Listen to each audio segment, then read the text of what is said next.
Airport है, cadet college है, international airport है, जरूरत है उनकी, बिल्कुल उनको प्रोवाइड किया गया। मैं नहीं कहता कि उनको ज्यादा चीज दे दी गई है, वहां से बहुत से लोग जो है गल्फ में रहते हैं, उनको प्रोवाइड किया गया है। जितने इस वक्त एयरपोर्ट्स जो हैं बलूचिस्तान के अंदर हैं, किसी और सूबे में नहीं है। मेरे जो बलूचिस्तान के भाई बैठे हैं, देर बेर मी आउट, छोटी छोटी जगह पे वहां पे एयरपोर्ट्स हैं, जिनको इस वक्त हम जो है अगर कोई नहीं ऑपरेशनल, उसको ऑपरेशनल कर रहे हैं ताकि एक कांटेक्ट जो है उनका बाकी पाकिस्तान के साथ और गल्फ में जहां पे बहुत से बलोची रहते हैं उनके साथ उनका कांटेक्ट जो है वो एस्टेब्लिश्ड रहे, कांटेक्ट जो है वो टूटे ना। जनाब वाला, एक मिसिंग पर्सन का भी नैरेटिव बना। मैंने सुप्रीम कोर्ट में जाके जस्टिस इफ्तिखार चौधरी और जवाद पाल जो है बेंच के हिस्से में थे, उसका हिस्सा थे, मैंने वहां पे उस ये बात है 2013 की, मैंने वहां पे स्टेटमेंट वहां पे सबमिट की। ये भी नैरेटिव गलत है। अभी जो लोग दहशतगर्द जो मारे जा रहे हैं वो सारे मिसिंग पर्सन लिस्ट में उनका नाम है। मिसिंग पर्सन जो है वो मस्कत में बैठे हुए हैं, वो ओमान में बैठे हुए हैं, दुबई में बैठे हुए हैं, और यहां उनकी फैमिलीज जो है पैसे ले रही हैं, अलाउंस ले रही हैं, स्टेट से अलाउंस ले रही हैं। उस वक्त जो फिगर मैंने दी थी उसमें मिसिंग पर्सन जो केपी में इंटर्नमेंट सेंटर थे वो डाल के जो है नेट जो थे उस वक्त जो है 700 कुछ लोग थे। इस नैरेटिव को भी बनाया गया है। इस नैरेटिव में कितनी सच्चाई है मैंने आपको बता दी है। मैं भी सपोर्ट करता था इस कॉज को, मैं भी यहां पे शायर दस्तूर पे खड़ा होकर जो है प्रोटेस्ट करता था, लेकिन ये सारे नैरेटिव्स जो हैं हाईजैक कर लिए दहशतगर्दों ने, क्रिमिनल एलिमेंट्स ने, इस सूबे को डिस्टेबलाइज करने के लिए। हिंदुस्तान जो है, देखें कुलभूषण जो है वो कहां से पकड़ा गया? कोई लाहौर से नहीं पकड़ा गया, कराची से नहीं पकड़ा गया, वो बलूचिस्तान से पकड़ा गया। इतना बड़ा इलाका है कि उसको मैनेज ही करना जो है ना, इट्स ए जाइगेंटिक टास्क। आप उसको इस तरह मैनेज नहीं कर सकते। हमें दहशतगर्दी का सामना जो है केपी में भी है, पख्तूनख्वा में भी दहशतगर्दी का सामना है। हमारी वहां पे फोर्सेस जो हैं, सिक्योरिटी फोर्सेस जो हैं, उनकी तादाद कहीं ज्यादा है बलूचिस्तान से। उसकी ज्योग्राफी जो है वो कवर उस तरह नहीं हो सकती जिस तरह पंजाब या सिंध या पख्तूनख्वा की हो सकती है।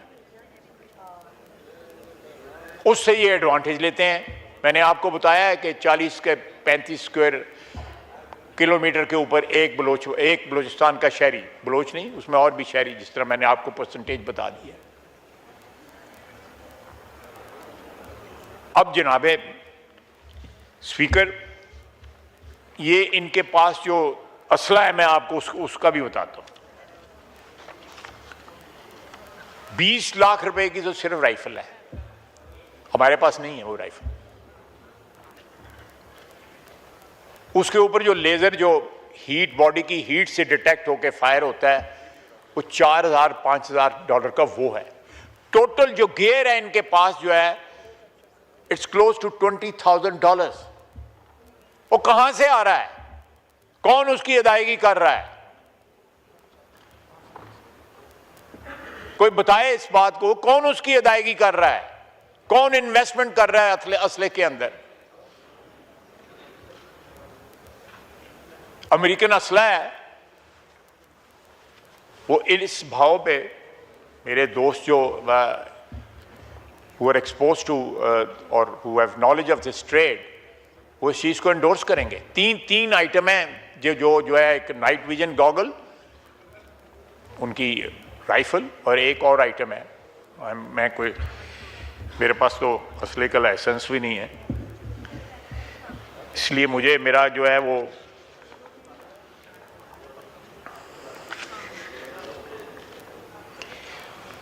डिस्पाइट रेजिस्टेंस आज भी हमारे दोस्त जो हैं गवादर से, कलात से मुझे आके मिलते हैं। इस ऐवान में जो मेंबर हैं वो चाहते हैं वहाँ पे सड़कें बने, हम भी चाहते हैं वहाँ सड़कें बने। जहाँ सड़कें बनी हुई हैं उन पे जो बसें चलती हैं वहाँ से उतार के आईडी कार्ड देख के कि ये किस सूबे से ताल्लुक़ रखता है उसको कत्ल कर दिया जाता है। एक नहीं, दो नहीं, हज़ारों जो है मुसाफिर जो है जो ज़ियारतों के लिए ईरान जा रहे होते हैं, कहीं और जा रहे होते हैं, उनको आईडी कार्ड दे के कि ये पंजाबी हैं, उनको मारा गया।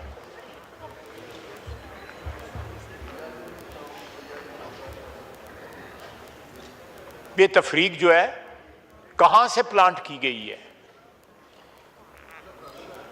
मजदूर लोग हैं, मजदूरों को मारा गया है। जाफर एक्सप्रेस पे किन को मारा गया है? वो कोई अमीर लोग थे या वो ताकतवर लोग थे या उन लोगों के पास कोई इन्फ्लुएंस था कि इस मुल्क की जो है वो डेस्टिनी चेंज कर सकते? वो ये क्या नैरेटिव था कि आप बेगुनाह अफराद को उनकी शनाख्त देख के उनको जो है आप कत्ल कर देते हैं? वो रोजी कमाने वहां पे जाते हैं। किसी भी सूबे में इस तरह नहीं होता। ये सिर्फ और सिर्फ जनाब स्पीकर एक क्रिमिनल जो गैंग है, ये सारा जो ट्रेड है, स्मगलिंग है, ये सारी की सारी इलीगल ट्रेड जो है, उसका जो मिलिट्री विंग है जो उनको प्रोटेक्शन प्रोवाइड करता है वो BLA है, जो अपने आप को लिबरेशन आर्मी कहता है। वो चोरों की आर्मी है, वो बैंडेट्स हैं।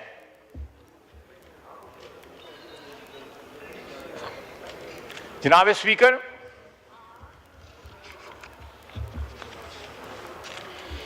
ये एक्टिवेट की गई है क्रिमिनल आइडियोलॉजी को जो है गार्ड करने के लिए।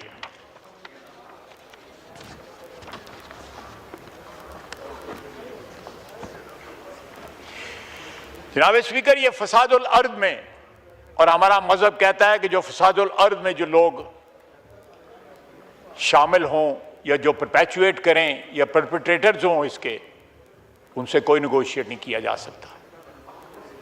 हमारी पाकिस्तान की स्टेट की रियासत की ये बयानिया है या बॉटम लाइन है कि nobody in Pakistan will be allowed to rationalise violence. ये आप तशद्दुद को जब रैशनलाइज करने की कोशिश करते हैं, उसको लिबास पहनाते हैं कि ये कोई फ्रीडम मूवमेंट है या ये हकूक की जंग है। It's not acceptable.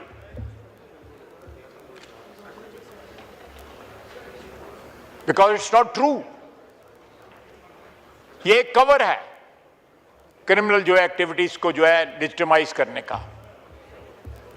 एक पूरी जनरेशन को जो है वो जहर फैला रहे हैं। लेकिन अल्हम्दुलिल्लाह आज भी सारे बलूचिस्तान में कोई ऐसा इलाका नहीं है जहां पे उनकी रेट हो। जिस तरह कहते हैं ना कि वो कि एक रेट कायम ते कम, जो भी डिस्ट्रक्शन करते हैं, खून खराबा करते हैं, उसके बाद वो निकल जाते हैं। इंशाअल्लाह ताला आने वाले दिनों के अंदर जनाब स्पीकर, मैं हुकूमत के बिहाफ के ऊपर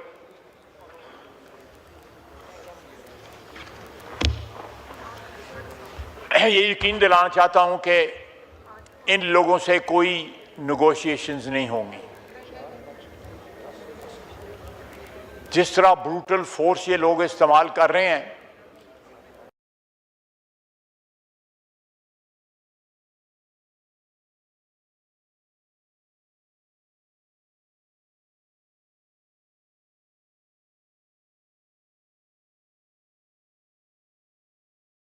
रियासत की जो है ताकत के साथ दिया जाएगा। जनाब स्पीकर, मेरी दरख्वास्त है कि इस हाउस की तरफ से एक ऐसा मैसेज जाना चाहिए जो हमारे जवान, हमारे फौजी, हमारे एफसी के लोग, पैरामिलिट्री के लोग, हमारी पुलिस जो है जहां जहां खलफशार है वो लड़ रहे हैं, अपनी जानें कुर्बान कर रहे हैं। हम अपने इख्तिलाफात भुला के तमाम सियासतदान, ये पार्लियामेंट जो है उनके पीछे खड़ी हो। ये ना हो कि हम जनाजा पढ़ने जाएं, जनाजे उठाएं जाके, और कोई पॉलिटिकल एलिमेंट जो है या कोई अपने सियासी मफादात के तहफ़्फ़ुज़ के लिए जनाजा पढ़ने भी ना जाए, पुरसे के लिए ना जाए उनके घर। ये एटीट्यूड जो है ये एंटी नेशनल एटीट्यूड है, एंटी स्टेट एटीट्यूड है। मेरी अपील है कि इस एक इशू के ऊपर कौम को मुत्तहिद होना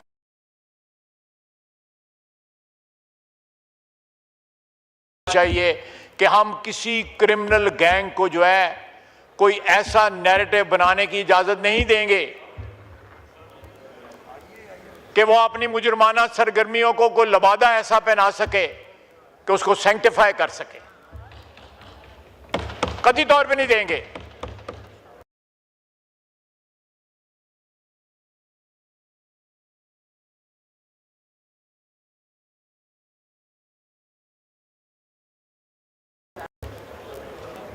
इस इंस्टीट्यूशन ने हमें बड़ी इज्जत दी हुई है, इस इदारे ने हमारा कद काठ बढ़ाया हुआ है। इस इदारे के जो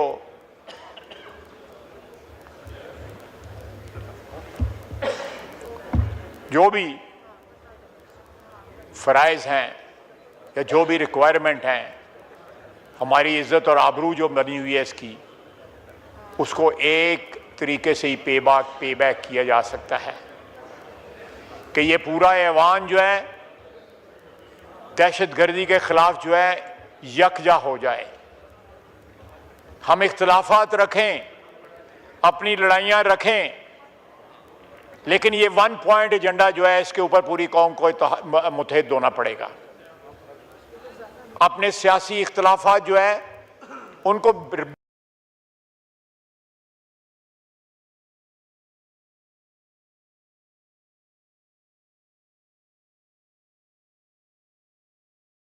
बिल्कुल होल्ड में रखें, उनके लिए एजिटेट भी करें, लेकिन ये जिम्मेदारी जो है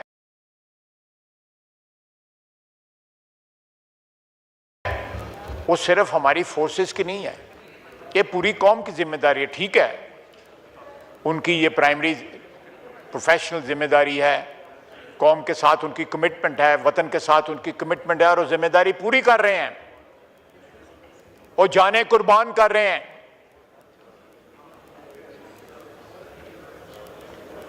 मैंने एक जवान ऑफिसर का जनाजा पढ़ा, 1 महीना पहले उसकी शादी हुई थी। वज़ीर आज़म साहब भी वहाँ थे, मिलिट्री की, हमारी आर्मी की लीडरशिप भी वहाँ पे थी। उसकी वालदा ने कहा कि 1 महीना पहले इसकी शादी हुई है, 4 दिन के बाद इसने अपनी ड्यूटी पे जाना था, तो इसने मुझे कहा कि माँ दुआ करना कि मैं शहीद हो जाऊँ। तो माँ ने कहा कि माएँ कभी ये दुआएं नहीं करती कि बेटे की जान चली जाए, और वो शहीद हो गया। ये अवान जो है इन लोगों के खिलाफ, चाहे वो बलूचिस्तान में है, पंजाब में है, सिंध में है, पख्तूनख्वा में है, इस अवान को अपना हिस्सा डालना पड़ेगा। जनाब स्पीकर, हमारे यहाँ पे पैटी स्क्वॉबलिंग जो है उसमें हम इतना बिजी, ये काफी नहीं है कि हम यहाँ पे रेजोल्यूशन पास कर दें, ये काफी नहीं है कि यहाँ पे हम तकारीर कर दें। We must demonstrate solidarity with the boys जो आपकी सीना सपर होके आपकी हिफाजत के लिए इस वक्त भी खड़े हैं, दिन रात खड़े हैं। यहां पे सारा दिन हम सियासतदान जो है सिफारिशें करते हैं कि जी फलाने को यहां से ट्रांसफर करके फलाने को वहां पे लगा दें, वो घर से दूर है जी, या हो सकता है कमाई कम होती हो वहां पे। ये भी एक बहुत बड़ा मोटिव होता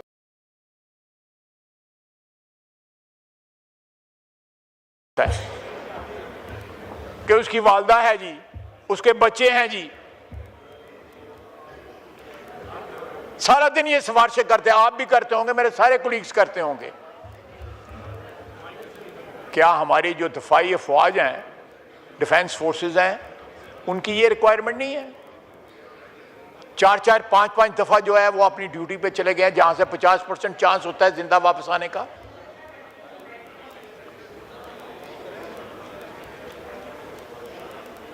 how can rest of the nation live in A bubble जिसमें करप्शन भी है, जिसमें हर किस्म की आसाइशें हैं।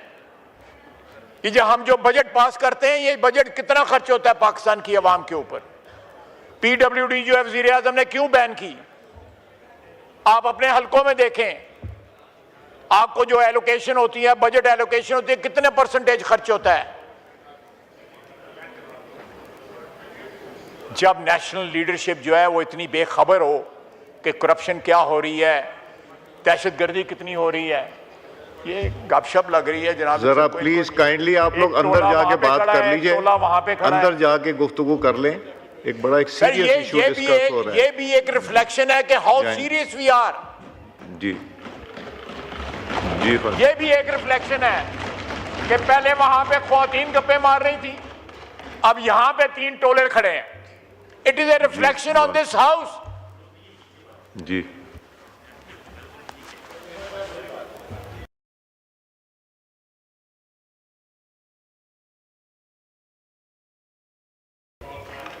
ये हमारे किरदार के ऊपर जो है एक रिफ्लेक्शन है।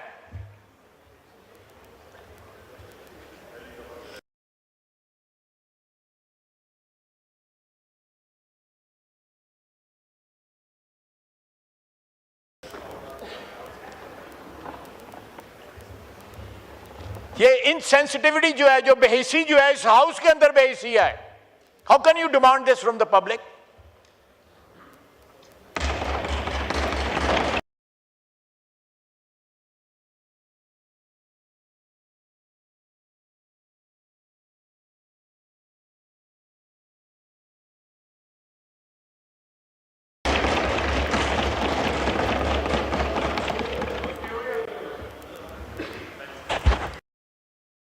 जो हैं ट्रांजिट ट्रेड से माल कमाने वाले, यहां भी केपी में भी,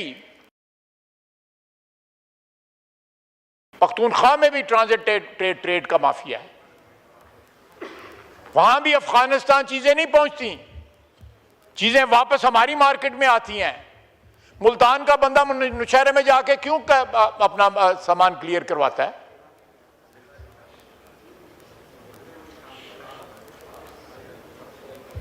आप इन्वेस्टिगेट करें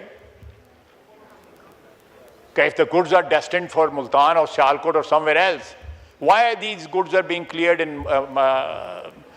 in some convenient dry port?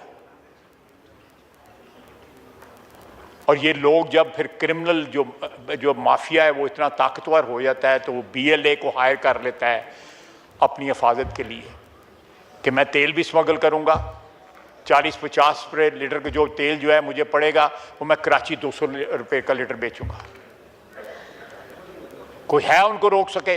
मुझे खुद पता है कि वहां पे कोयटा के सेंटर में एक पेट्रोल पंप था जहां पे बिकते ईरानी तेल था, बहुत बड़ा नाम था जिनका वो पेट्रोल पंप था। पता होगा मेरे भाई को, महमूद खान को पता है ना, देख लें जी। नहीं, बिजली जो है वो किसी अरेंजमेंट के तहत आती है वो। जी जी, काइंडली एड्रेस द चेयर। लेकिन ये मैं जनाब स्पीकर, मेरे कहने का मतलब है कि this is a wake up call. 177 जो है टेररिस्ट जो है वो हलाक हुए हैं, लेकिन ये भी तो सोचना चाहिए कि ये आज से नहीं सालों से हो रहा है कि वहां से बसों पे उतार के ID कार्ड देख के लोगों का कत्लेआम किया जाता है। वो ज़ायरीन होते हैं वो गरीब गुरबा होते हैं, बसों के ऊपर जो है कोई अमीर आदमी सफर नहीं करता।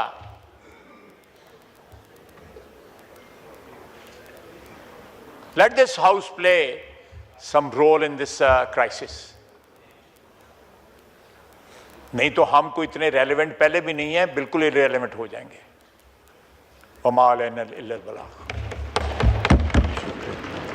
मैं एक अनाउंसमेंट करना चाह रहा हूँ। The House is being informed that a delegation of senior journalists from Pakistan Press Club UK, headed by Ms. Sarat Iqbal Saab, present in the Visitors Gallery. We welcome them. जी महमूद खान चकदई साहब।